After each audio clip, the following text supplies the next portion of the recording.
Welcome to a new online manual. In this video, we will see how time-based infographics work.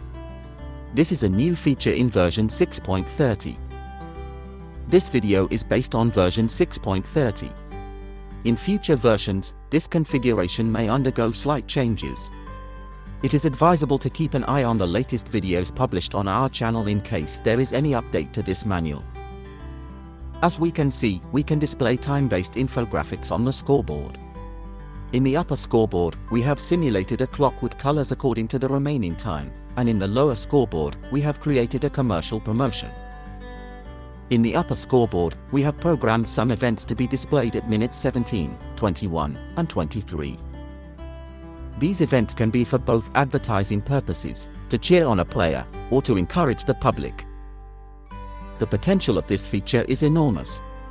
From here on, it is up to the imagination and possibilities of each user.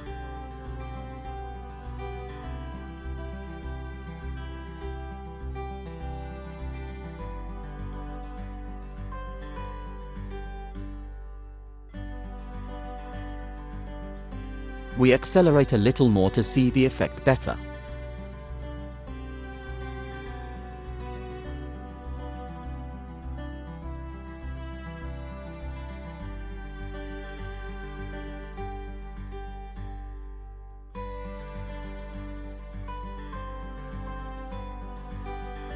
Just like the rest of the elements on the scoreboard, we can configure the infographic to our liking. In the Formats configuration, we set its size and position, using the same logic as for the rest of the elements.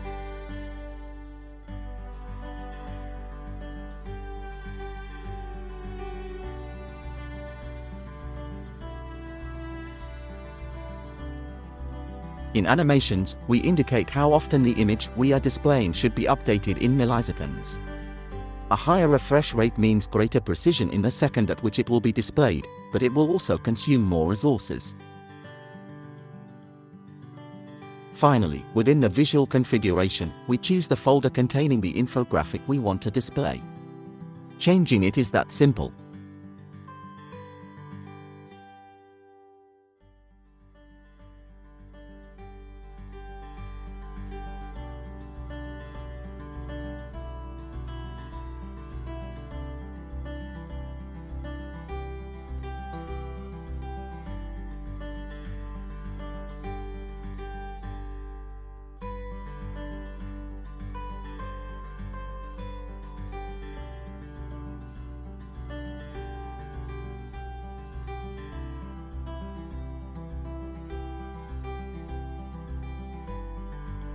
If we do not want to display any, we press the delete button and it disappears.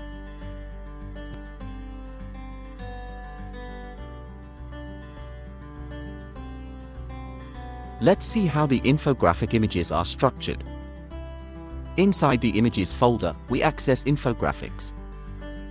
For the demo, we have prepared several types of infographics. Let's take the color sphere with events as an example, where we have a folder for each resolution. And in turn, a folder for each part of the match. T1 and T2 correspond to the first and second half, X1 and X2 to the third and fourth half, or the first and second overtime. Inside each folder, the different frames of the infographic appear, linked to the moment of the match at which they should appear.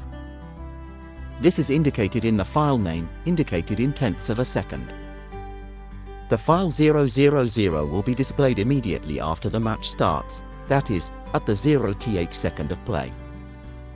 For example, the file 03600 will be displayed at the 360th second of play. The last one in the first half will appear at the 2700th second, that is, in the 45th minute. As we told, we can configure events, whether they are advertising, to interact with the public, or to cheer on a player. In this case, we have created an event Precioled that starts at 1380 seconds, that is, in the 23rd minute, and to disappear a minute later, at 1440 seconds. We can insert as many frames as we want. In this example, we are using 19. This example is based on football. The clock stops at the 45th minute, as required by the regulations. If we did not have that option active in the match configuration, we could add more frames to be displayed during injury time. The operation is exactly the same for the rest of the parts. In this case, it is football, so the second half starts at the 45th minute, not at the 0th. Therefore, the first image to be displayed will be the one associated with the 2700th second. In futsal or basketball, each part starts from the 0th second of the match. The first frame of the second half will be displayed at the 0th second. The operation is exactly the same for the rest of the infographics.